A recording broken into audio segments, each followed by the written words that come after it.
आने वाले टाइम में देखेंगे जो डेयरी से रिलेटेड फार्मर्स हैं उनका इनकम जो है डबल हो जाएगा, और ऐसा एम रखा है अमूल के मैनेजिंग डायरेक्टर जो है अमित व्यास, उन्होंने बोला है कि हम लोग आने वाले 4 सालों में कोशिश करेंगे कि जो डेयरी सेक्टर से रिलेटेड फार्मर्स हैं उनका इनकम ज़्यादा से ज़्यादा बढ़ जाए। तो ये मेथड क्या होने वाला है जिससे ज़्यादा से ज़्यादा इनकम होगा, हम लोग थोड़ा सा डिस्कस कर लेते हैं। देखिए यहाँ पे बात की जा रही है जेनेटिकली सुपीरियर कैटल्स की।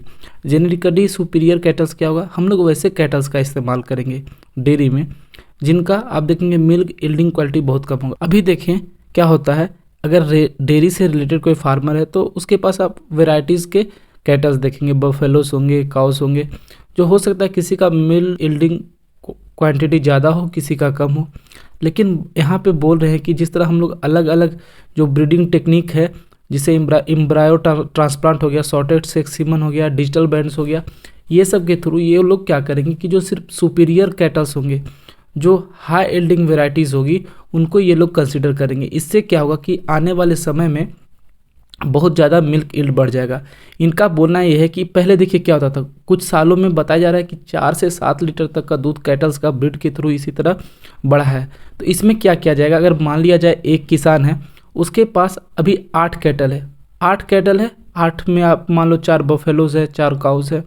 तो अब हो क्या रहा है कि 8 को उनको चारा खिलाना पड़ रहा है, तो इससे किसान का आप देखेंगे पैसा बहुत ज़्यादा इनपुट लग रहा है। लेकिन आने वाले समय में इनका बोलना है कि जब हम लोग ये जेनेटिकली मतलब एडवांस्ड अगर कैटल्स इस्तेमाल करेंगे तो होगा क्या कि जो 8 गाय या 8 कैटल्स जो भी मिल्क दे रही थी वो उसकी जगह 4 कैटल्स ही उतना मिल्क प्रोवाइड कर देगी।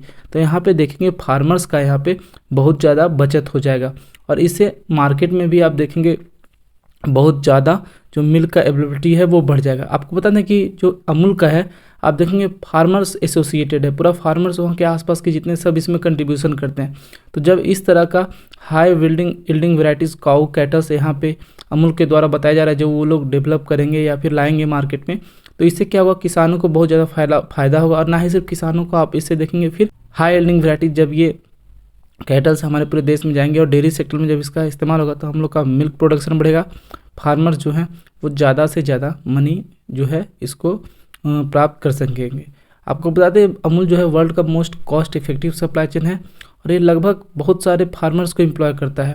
अभी ये लोग बोलते हैं कि हम लोग अगर 1 रुपीज़ अर्न करते हैं, अमूल का कहना है ऐसा, तो 85 पैसे जो हम लोग हैं वापस फार्मर्स को दे देते हैं। वैसे देखा जाए तो इंटरनेशनली सिर्फ 33% है ये। तो देखा जाए तो अमूल के द्वारा एक अच्छा इनिशिएटिव है। अगर अलग अलग ब्रीडिंग के थ्रू, ब्रीडिंग तो आपको पता ही होगा कि जैसे होता क्या है उसमें कि हम लोग को एक जो चाहिए होता है, यील्ड चाहिए होता है, अगर कौन सा कैरेक्टर हमको किसी जीन कैटल्स में चाहिए या किसी प्लांट में चाहिए, हर तरह ये जेनेटिक मॉडिफिकेशन होता है, तो हम लोग उस जीन को लेके उससे ब्रीड करवाते हैं अदर पेरेंट्स से। इससे होता क्या है कि जो हम लोग को डिज़ायर यील्ड होता है वो प्राप्त होता है। सेम इसी तरह आपने कुछ साल पहले सुना होगा, एक मेथड आया था, बताया जाता कि अब एक ऐसा हम लोग जीन मॉडिफिकेशन कर लिए हैं कि जो कैटल्स है अब सिर्फ फीमेल काप्स देगी। जैसे कैटल क्या होता है, अगर मान लीजिए बुल आ जाता है तो बुल का कोई यूज नहीं रह जाता है। अभी पहले किसान लोग क्या करते थे, खेत में हल जोतते थे, लेकिन अभी बुल का उतना ज़्यादा इस्तेमाल है नहीं। तो यहाँ पे बोले थे हम लोग कैटल जो ब्रीड करवाएंगे वो सिर्फ फीमेल काउ ही देगी। तो इससे क्या होगा, हम लोग डेयरी सेक्टर में उसका इस्तेमाल कर सकते हैं। तो सेम इसी तरह का हम लोग अपने इच्छा अनुसार जिनका मॉडिफिकेशन करवाते हैं, ब्रीडिंग करवाते हैं, ताकि हमें और हमारे किसान को, हमारे देश को इसका फ़ायदा हो सके। तो आने वाले समय में देखेंगे ये डेयरी सेक्टर में एक मेजर आप देखेंगे रिवोल्यूशन जैसा काम करेगा कि किसान जो है ज़्यादा से ज़्यादा लाइव स्टॉक की ओर, खास करके डेयरी की तरफ आकर्षित होंगे, और हमारा देश में देखेंगे मिल्क प्रोडक्शन और ज़्यादा बढ़ेगा, जो हमारा रिक्वायरमेंट है वो और पूरा होगा, हम लोग आगे भी एक्सपोर्ट कर सकेंगे। उम्मीद करता हूँ ये टॉपिक आपको समझ में आया होगा। मिलते हैं अगले वीडियो में, तब तक पढ़ते रहिए। जय हिंद।